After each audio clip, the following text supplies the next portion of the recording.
Hi, this is a Bible review of another new Bible I have just received recently, and something very unique, something from the 19th century, a translation, not widely known, though people who are into Bible translations usually have heard of it. It is a Darby translation. It's an English version, done in the latter third of the 19th century by a renowned British scholar who was the leading light of the Plymouth Brethren movement and influence upon Schofield and his notes, his eschatology, etc. So I received this Bible, and I'm going to tell you, folks, I finally found somebody, a nonprofit, who puts out a better Bible for the money than local church Bible publishers. This is it. And I will explain as we go. First of all, I received this Bible, which is their Model 35. And it is published in England, but is distributed by a group known as Bibles, etc., here in the United States. This Bible came to my attention because I was led to understand that it was a young blood product, genuine goatskin, on very fine paper, and an absolute steal. Let's just go ahead and start doing the physical review, and then we'll discuss the translation. Here is the Bible.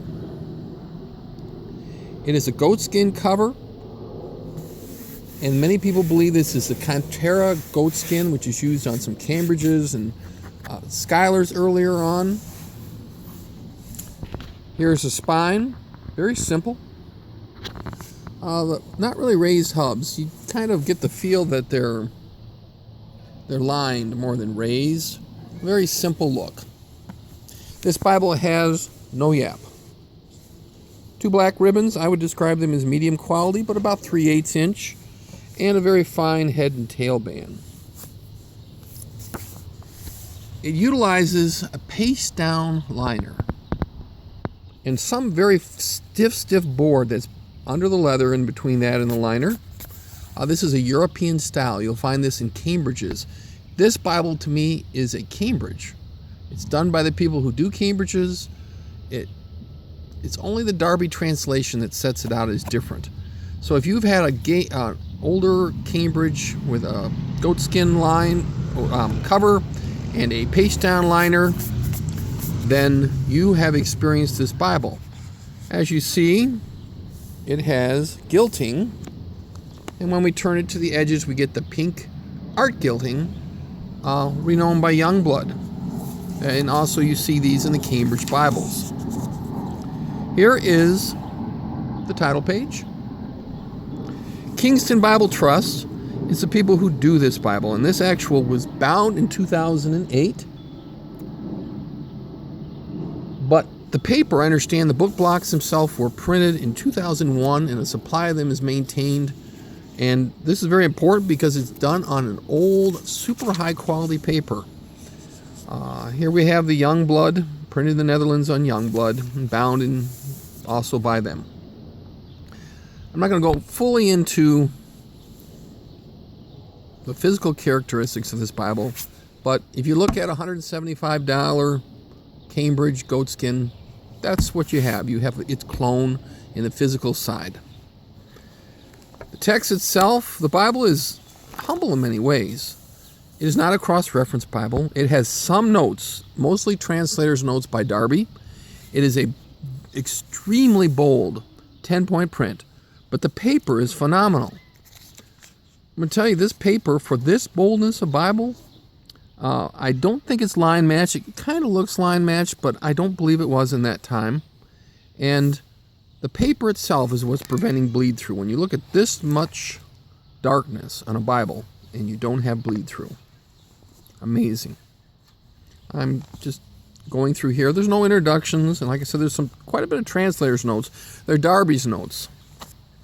And there's no concordance. This is a stripped down Bible. The maps were, in the one chart came from the French New Testament that Darby translated, and later on it was added to this Bible. So it is a Darby sourced one. This Bible is not, in its present form, what was existed when Darby was alive. He translated the New Testament, and some of his followers later translated the Old Testament. This exact edition, there were notes added at later dates from Darby's writings, his notes, to this Bible. So the Darby translation we have today is somewhat augmented from what he had. But the translation itself in the New Testament, these are Darby's translation. It's kind of a unique translation. I've only looked up a couple dozen passages in it, but it's less formal than the King James. It has some archaic language, but it's better than the King James. It's interesting. I didn't mention also this Bible is overcast.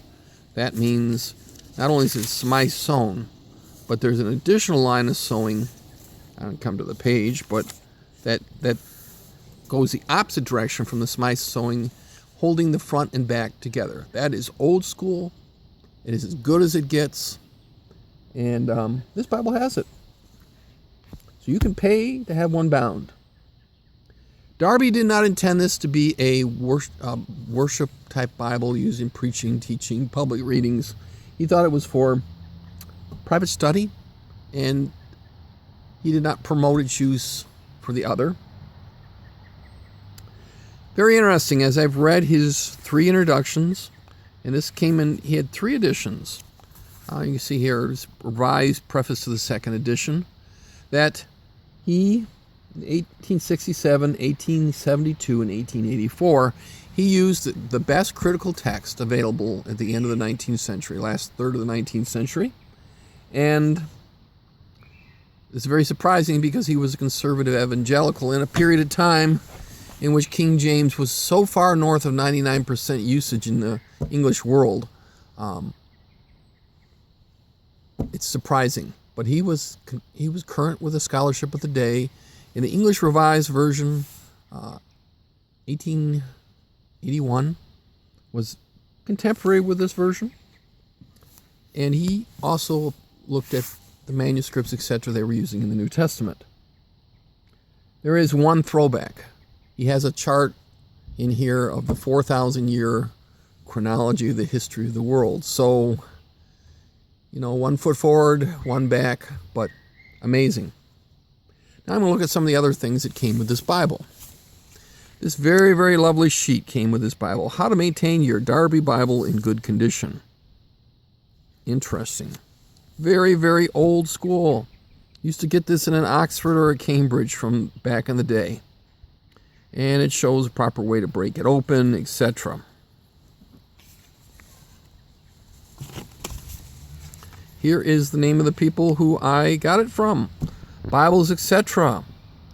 out of Wheaton, Illinois. Now the shocker. This goatskin Bible with art gilding and paper that is just shy of French milled costs $74. When you compare it to a $60 local church Bible, published Bible, their only thing that they have better is the lining, calf lining, and the stitching around the perimeter. In every other regard, this Bible is better. Better paper, goatskin, art gilding, overcast sewn, and just about the same price. But it's a paste down liner, which is, again, old style, Cambridge style. And some people would say that's a one knock against the local church Bible publishers. I have 2 Bibles to show you here to compare and contrast.